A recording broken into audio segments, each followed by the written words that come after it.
When I first heard that 1 tablespoon of cooking oil could contain more damaged molecules than we can ever imagine, I had to pause and think, what are we putting into our bodies? Well, today's guest is the man who's here to clear up the confusion and maybe even blow your mind a little.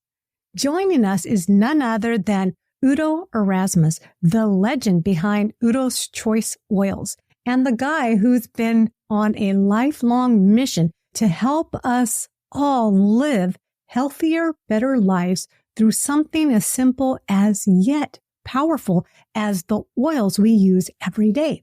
We'll dive deep into why the oils you choose could be the key to living a vibrant midlife and beyond. So buckle up, because by the end of this episode, you might just be rethinking everything you thought you knew about nutrition.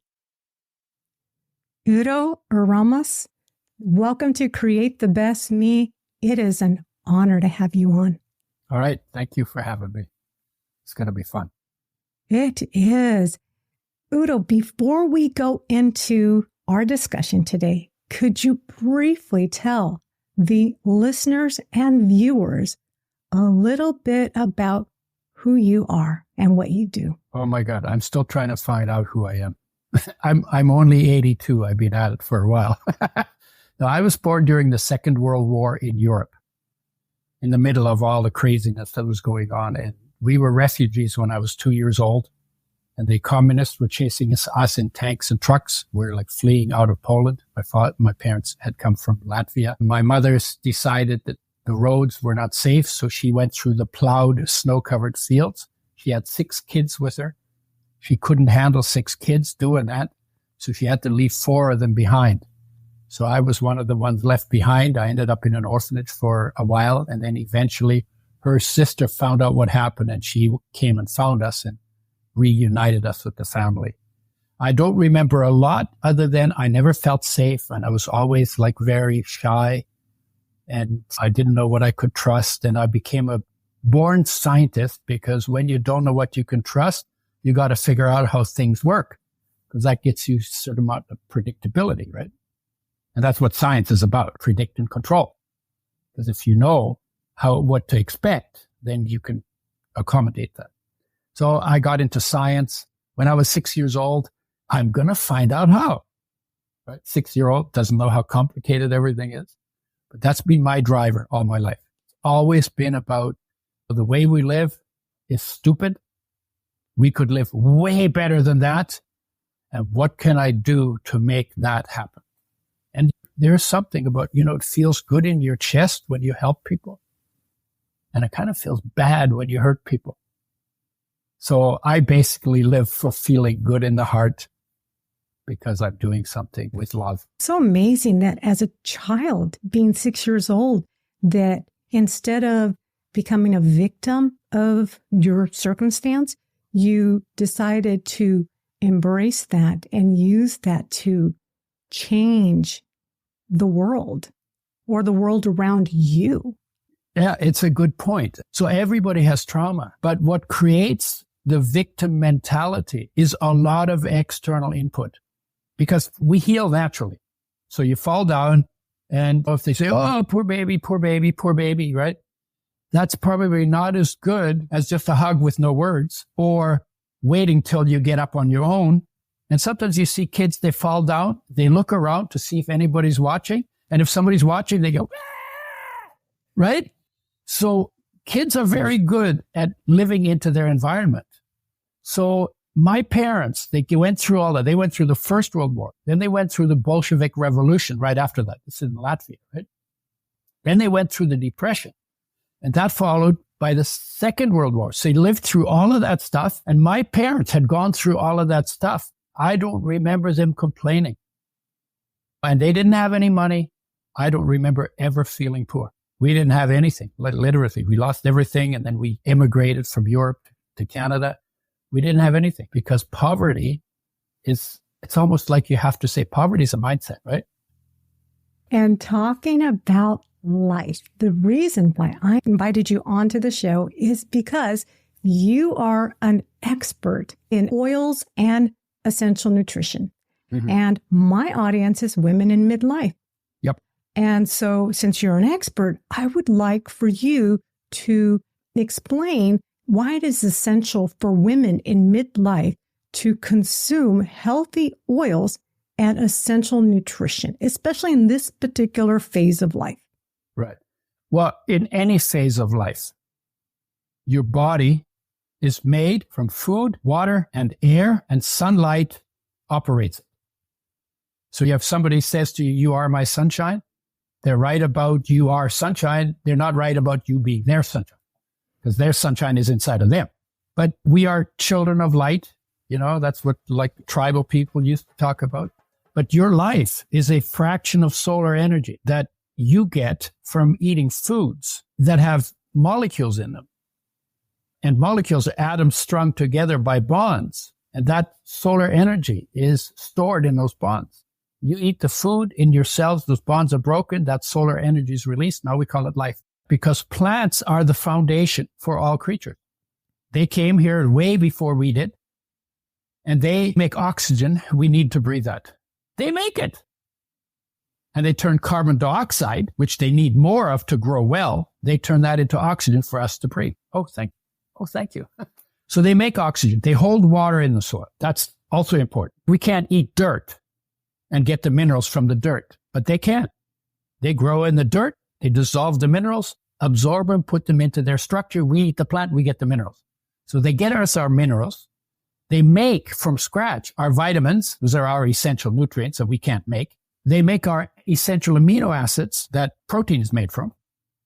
So they make those for us. We can't make those. So we depend on outside source. Plants are the original outside source. And the fats, the essential fatty acids, there are two of them, omega-3 and omega-6. We can't make those. Plants make them from scratch out of carbon dioxide and water. So we depend on plants for virtually everything. Now, if you eat meat, the cow is made out of grass. So cow, sometimes we say, oh, sure, cow's just a more concentrated form of vegetable. Or milk is just a concentrated form of vegetable. The milk is made out of grass. The cheese you eat is made out of grass. The steak you eat is made out of grass. Because all of the nutrients that you need, the cow doesn't make those. The cow gets them from the grass, most of them, and from bacteria in the digestive tracts. So I'm making it a little bit simple. So there's your standard. So now you go in your kitchen and you look at what's in your cupboards and your fridge and you say, okay, each one, you take each item and you say, okay, how close is that to fresh, whole, raw, organic, and local, and maybe plant-based? And you look at how far away from that have you gone when you're talking white sugar and white flour and fried foods, especially fried foods. I'll get to that in a second. And you start to look at that and say, well, you know what? If you're middle-aged or you're young or you're old, how far away from nature do you live and what's that costing you? Because health was created by life in nature and is an adaptation of living in line with nature and your nature. And when you get out of line, it costs you. It's just like you can't argue that. So you don't depend on the doctors for that. You don't depend on the pharma for that. Not the government put that in place. Not the educational system put it in place. Nature on the planet, in the solar system, put all that in place for you. So tell me, Udo, what was your wake-up call? What was it that made you decide that change had to happen, and it had to happen right now? By the time I was 38, before I started paying attention, I had arthritis in my knees. It wasn't really serious, but I was beginning. And so when I bent my knees and put a little pressure on them, hurt. I'm 82. I have no pain in any of my joints. Zero. What's the difference? I'm paying attention now. And how did that happen? I got poisoned by pesticides after my marriage broke up, and I was really upset and I wanted to kill something. So I took a job as a pesticide sprayer, and I was really careless. 3 years into doing that job, went to the doctor, said, what do you have for pesticide poisoning? She said nothing. Said, oh my God, I have cancer to look forward to because pesticides, 60% of the pesticides are carcinogenic. I sprayed all kinds of them and said, okay, so I'm on my own here. Lucky for me, I had really good background in biochemistry, genetics, and biological sciences. And so I used that information to go and look for answers. I got stuck on oils because I read a study that said omega-6 is an essential nutrient. You can't make it. You have to have it. You got to get it from outside. If you don't get enough, your health goes down. If you don't get enough long enough, you die. That's how important these essential nutrients are. If while you're going down, but before you die, you bring enough of that nutrient back into your diet, all of your problems that come from not getting enough are reversed, because life knows what to do to make a body that works, provided you take responsibility, like here, to make sure that all of the essential nutrients, of which there are 42, 18 minerals, 13 vitamins, 9 essential amino acids, 2 essential fatty acids. You make sure optimum amounts land into your body, and then life will use them to make you an optimally healthy, functioning body.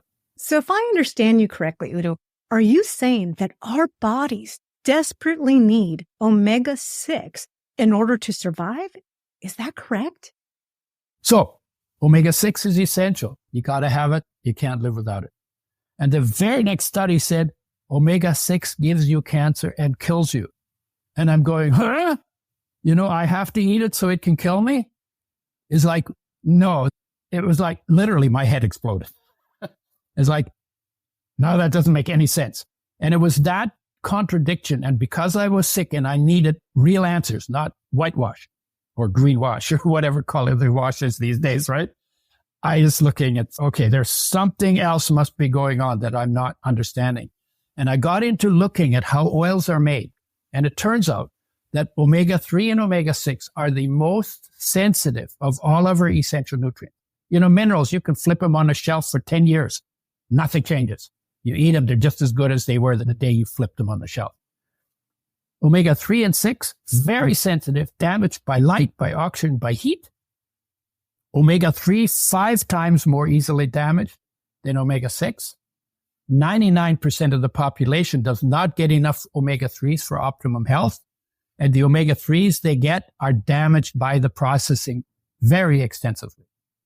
And I'm looking at all of this and so, okay, they're essential. Okay, 99% don't get enough omega-3. Omega-6, most of our cooking oils, colorless, odorless, tasteless oils in plastic bottles, they have pesticides in them. They have plastic in them. They don't belong in the body.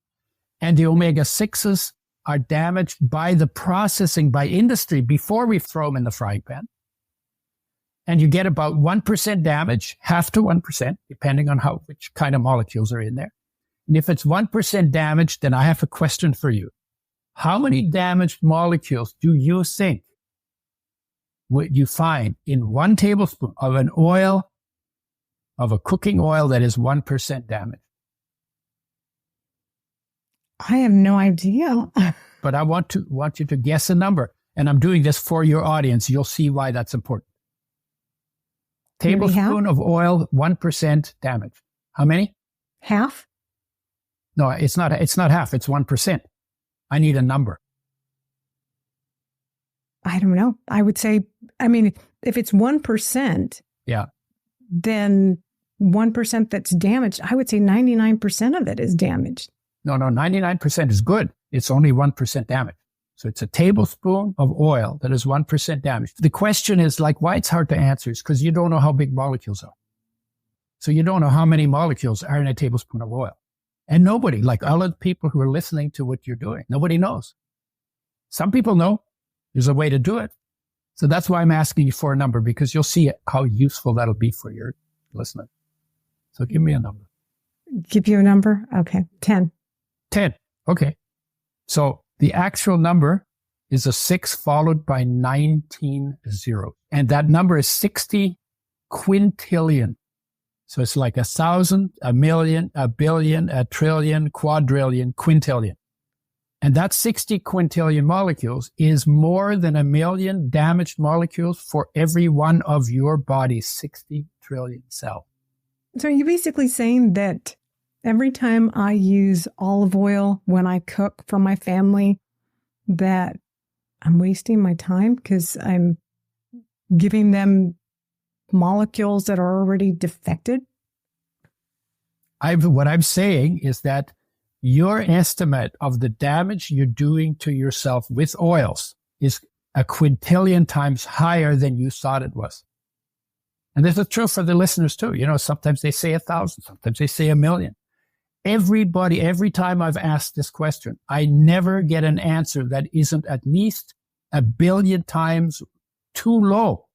So we're doing something to ourselves that is at least 1,000,000,000 times worse for us than we think it is. That's the point of asking that question.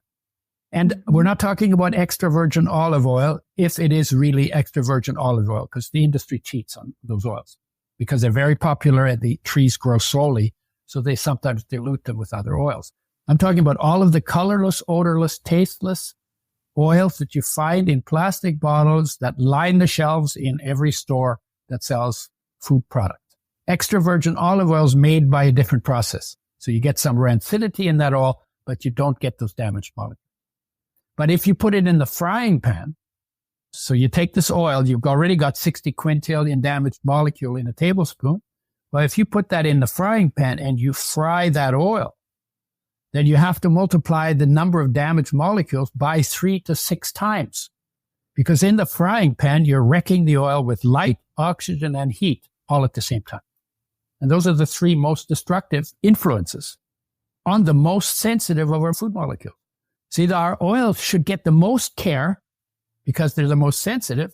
We give them the least care. We don't take anything else. We don't throw protein in the frying pan and just watch it burn. We don't throw carbs in the frying pan and watch them turn black and turn into smoke, but we do it with oils. So the thing that we should be giving the most care to, we give the least care to. And that means more health problems come from damaged oils, more physical health problems, and more health benefits will come from giving your body the oil change it needs from dirty, damaged, toxic oils to oils made with health in mind. When I found that out, I had an epiphany. Oh my God, if we could make oils with health in mind, oh my God, we could help almost everybody. And there's this thing like when you do things that help people, feels good in your chest. And when you do things that hurt people, doesn't feel good in your chest, painful in your chest. I said, oh my God, we could help so many people. And I got so excited. I'm going to make oils with health in mind. So I had to develop a very, very tight system. So no light, no oxygen, and no heat gets to damage the oil. From the time it's in the seed, nature's packaging is very good. They've taken flax seeds that were 5,000 years old out of caves in Switzerland, planted them, and they grew. That's how good nature's packaging can be, right? So from the time they're in nature's packaging, through the pressing, the filtering, the settling, the filling, till they're in a brown glass bottle, because you don't want plastic leaching into your oil, and oil swell plastics and then plastic leach into oil, in a brown glass bottle, in a box to cut out all the light, in the fridge, in the factory, no light, no oxygen, no high temperature gets to the oil, making oils with health in mind. Nobody does that except us. And so if you do it that way, then how would someone consume it? I get this. Obviously, the practical question, right?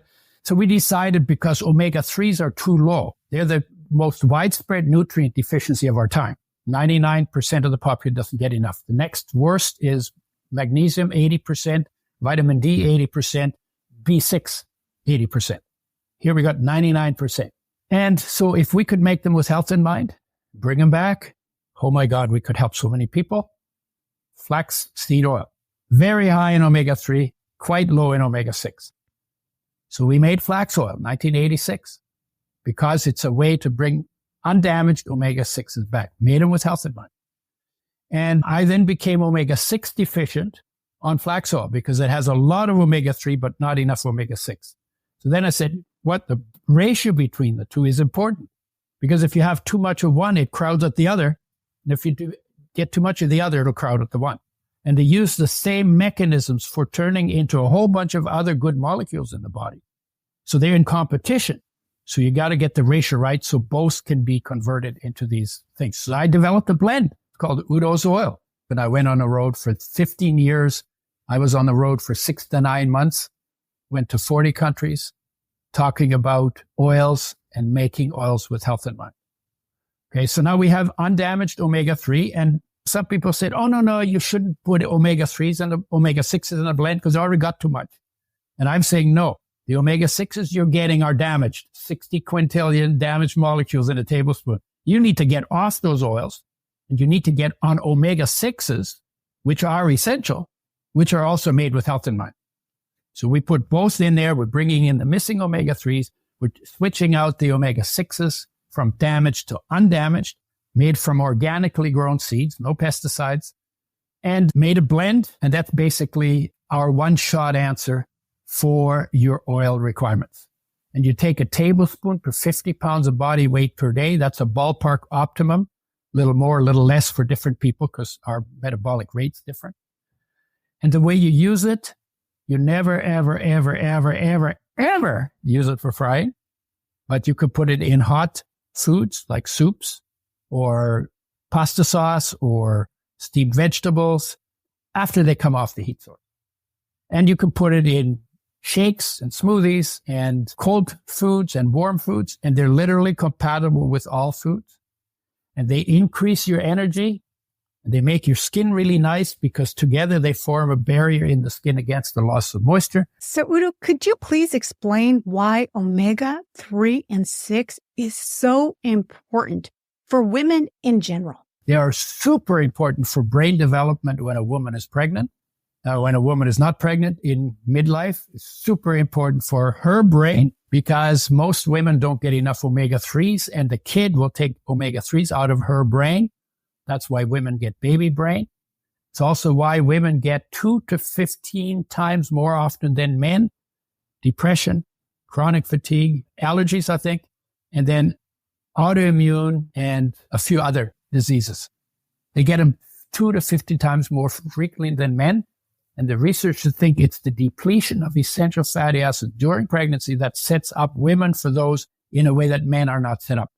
Because we don't get pregnant, so we don't lose the brain fats. When a woman is pregnant and she doesn't have enough omega-3 and 6 in her diet, the child will take them out of her brain. Because nature says, kids the future, mom's the past. If we have to sacrifice the past to protect the future, we will do that. And so what they say is women need to make sure they get a reliable source of both essential fatty acids, undamaged and free of pesticides and no plastics in it. They didn't say that part. That's my part. Both for their own health and the health of their children. Udo, what are the other benefits to consuming omega-3s? Why is it so important for women who are pregnant or women in midlife other than for brain health? One of the things that's really interesting about omega-3s that are too low in just about everybody's diet, they increase metabolic rate, they increase oxidation rate, they increase energy levels. They help you burn fat in the body. They turn on fat burning and turn off fat production. And when you start taking more of those, you want to decrease your carb intake because carbohydrates turn on fat production and turn off fat burning. That's why people, when they're carb addicted, that's why they put on weight. The carbs you don't burn will turn into fat in your body. That was really good in the days of feasts and famines, but because in some places we don't have famines, we end up in feasts and then we end up putting on weight. And that's why 60% of the population is overweight. And because of the way we eat, the prediction is by 2080, it'll be 85%. I can't remember the exact numbers, but it's huge. And it's because we're not eating fresh, whole, raw, organic, and we're not eating mostly plant-based. And we're eating a ton of processed foods. Starch will keep forever, so shelf life is not an issue. Good oils are sensitive. They need care. Nobody who wants to make a lot of money in big markets wants to work with those oils. Hardly anybody. So we said we'll give them the care they need so that we get the results we want. And so that's basically my claim to fame, is developing the method for making oils with health in mind so they don't get damaged, so they actually can unfold the health benefits. And what about omega-9? Omega-9 is not essential, but people call them omega-3, 6, 9. But only 3 and 6 are essential. Omega-9, your body can make out of sugar and starch. Your olive oil that you were talking about, if it's real olive oil, 80% of it is omega-9, not essential. The olive oil, only 10% is omega-6 and less than 1% is omega-3. So olive oil is actually a lousy source of essential fatty acid. And it's pretty stable because omega-3 is 5 times more sensitive than omega-6 to damage. And omega-6 is 2.5 times more sensitive to damage than omega-9 is. And then the other 10% in olive oil is saturated fats, which are another 2.5 times more stable than the omega-9s. But omega-9 is not essential and saturated fats are not essential because your body can make both of those out of sugar and starch. And essential means you can't make it, you got to have it, and you got to bring it in from outside. Mm-hmm. Does avocado oil have any of those properties in it? Avocado oil has a little bit of omega-3, maybe like 1.5 to 5%, if you're lucky.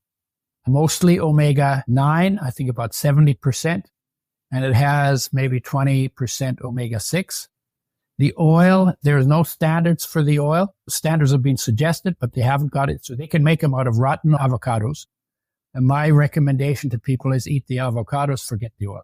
But I don't use any of those colorless, odorless, tasteless oils ever. And I don't fry anything, ever. And I eat mostly fresh, whole, raw, plant-based, organic, plant-based. So you don't eat like stir fries? Nope. I can't eat fried food. I eat fried food and I get really sick. Yeah, you know why? Because it's poison.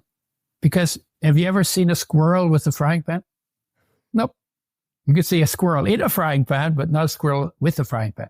Have you ever seen any neat creature in nature that eats food in any way but raw other than the animals that we feed? No. That should tell you something. And I say to people, you got a frying pan at home? Everybody has one. Doesn't matter if you're in Europe or you're in North America or you're in Asia or you're in Australia. Doesn't matter where you go, everybody's frying food. That came from the oil industry that switched us out, told our parents to use oils for cooking rather than water. Because in the old days, people cooked in water. And they changed the term cooking now usually means with oil. When I was a kid, cooking meant in water, and we called the other thing frying or deep frying. So most people use fry all kinds of stuff. And people, when I say to them, frying is a bad habit. Oh my God, really? I have to give up frying? Oh my God. Yeah, if you want to be healthy, you got to do it nature's way. And the people who bamboozled you into frying were not interested in your health. And you got to understand that. And it's almost like you got to get ticked off and say, well, if they care that little about me, I'm not giving them my money. So vote with your wallet to get nutrients, foods that are made nature's way with health in mind, not messed up and not value added, which is usually value subtracted, and not processed. Because that's where almost every physical illness that comes from physical sources, because you can also get sick from mental sources. But anything that comes from physical sources, frying or processing is the main factor involved in all of those conditions. And you know what? If you just had an apple and you had a banana or an orange and you have a cabbage in there, you have some radishes, and have a little bit of kale or broccoli. I love broccoli. And you can munch on that raw and you get incredible flavors because every plant has different flavor nuances. You know, people say, oh, I love the taste of meat. No, you don't. Meat tastes really bland. How do you make it taste good? You put on plants, rosemary, onions, pepper. It's all plant stuff that gives meat its taste. So eat the plants. Eat the plants and limit your intake of the oil. And you know, the other thing is with meat, now we get our meat from feedlots. The animal only gets corn and it sits standing in its urine and its feces. And that's very different from a deer that runs around in the woods, eats grass and eats some leaves and eats some herbs, you know, because whatever is in those goes into the meat. So we get a meat that is better when it's literally wild than when it's from a feedlot. So that's changed too. And so fundamentally, the people who don't care about your health, put them out of business. How do you do that? Vote with your wallet, make the choices. And if you can get yourself inspired because of how magnificent it is to be a human being made out of dust, water, and air, and to get the human experience, laugh and cry and dance and make love and all the things that we get to do because we get a human body. But what about protein? Because I know that a lot of people that adopt the vegan lifestyle, they call it vegan, only eating vegetables. Plant-based. Yeah, or plant-based. They sometimes become deficient in protein.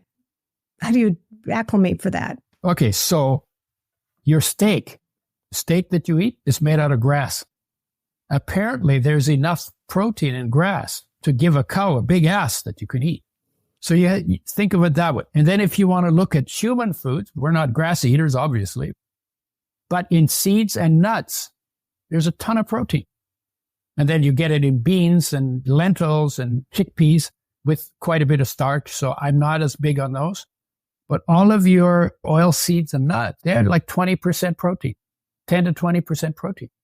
You will never be protein deficient if you eat whole foods, unless you're a bodybuilder on steroids. And when you're a bodybuilder on steroids, they maybe need more concentrated protein. Now, I think most of your audience is not bodybuilders on steroids, and I'm not either. And I'm 82. I still do gardening jobs. I still carry heavy loads around. I have no problem with any of that. I don't eat any animal product. And you have a nice head of hair, too. I have a pretty good head of hair, yeah. And for a guy who's 82, I got pretty good energy. My brain is functioning. I'm still functioning firing at least on 2 cylinders. And I have lots of energy, and I don't have a problem doing exercise. I dance and I do mini trampoline, and I have a chinning bar in one of my door jams, and I go for walks and I go for runs. Sometimes I go out and just run up the little hill to the parking lot and just run like hell just because I can. Right?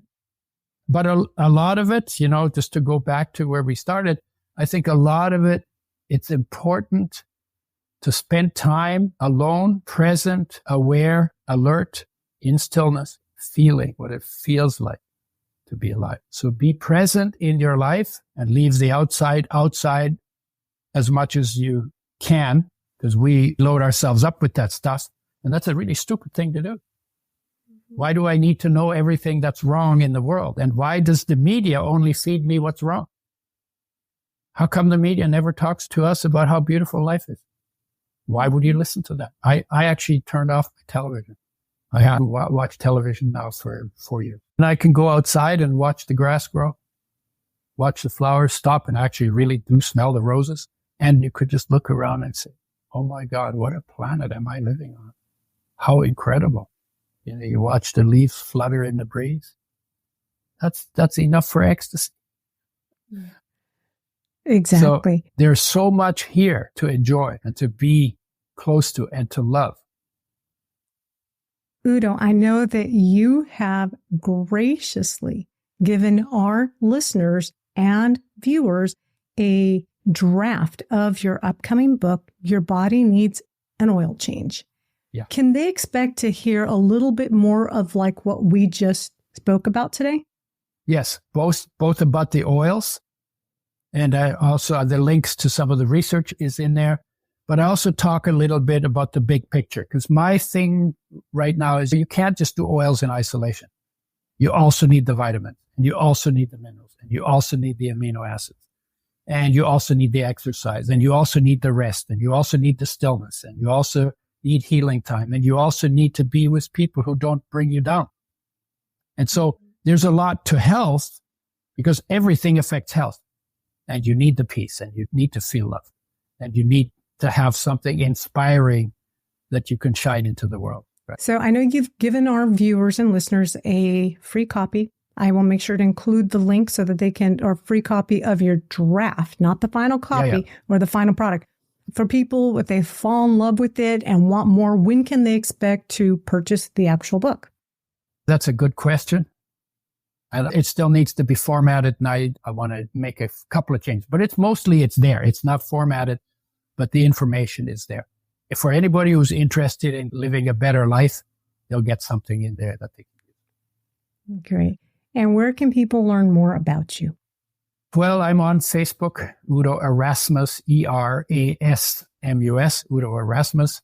And I'm on Instagram, and I have a YouTube channel, and I'm LinkedIn, And I have a website for the products. I also work with digestive enzymes and probiotics. That website is Udo's Choice, UDOS Choice. And then all the other stuff that I'm doing, the big picture, that's on udoerasmus.com. Great. I think that pretty much covers where you find me. I'm not hard to find. Oh, by the way, if you know how to spell my name, you put in Udo Erasmus on Google, I will show up on the first page. And that's the benefit of having a really weird name. So no competition. If it was Jack Smith, I'd probably be on page 3,766. But Udo Erasmus, UDOERASMUS, first page on Google. Exactly. And then you'll see if you do Udo Erasmus /podcast, you can listen to other podcasts I've done. And there's all kinds of stuff there. Great. Udo, thank you very much for coming on and sharing your wisdom, your insights. I know that the audience will enjoy this episode as much as I have. Yeah, I hope so. I hope so. My hope is always that it helps somebody, something. You never know what lands, but I'm sure there's something that will benefit people. So I'm happy to do that. It's what I live for. And it's what makes me feel good here. And I appreciate you doing what you're doing so I can do what I'm doing. Because you're just as important in that as I am. Otherwise, if I wasn't for this, I'd be talking to myself in the bathroom mirror. And I'm done with that. All right. Thank you very much for coming on. All right. Thank you, Carmen. Wow. Wasn't that a deep dive into something we often overlook in our kitchens? If you're like me, you're probably ready to give your pantry a good hard look after hearing Udo's insights on oils and essential nutrition. Remember, these small changes can have a huge impact on our health and vitality, especially as we move into the best half of our lives. Before we wrap up, if you found value in today's episode, make sure to hit that subscribe button, give us a thumbs up, and share this episode with a friend who could use a little oil change in their life too. And if you're eager to dive deeper, you can get a draft copy of Udo's new book, Your Body Needs an Oil Change, and find additional information at createthebestme.com/EP090.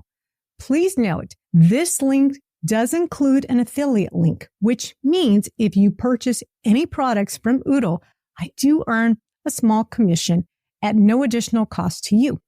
Don't forget to come back next week for an amazing episode created just for you. Until then, keep dreaming big, take care of yourself, and remember, you are beautiful, strong, and capable of creating the best version of yourself. Thank you for watching. Catch you next week. Bye for now.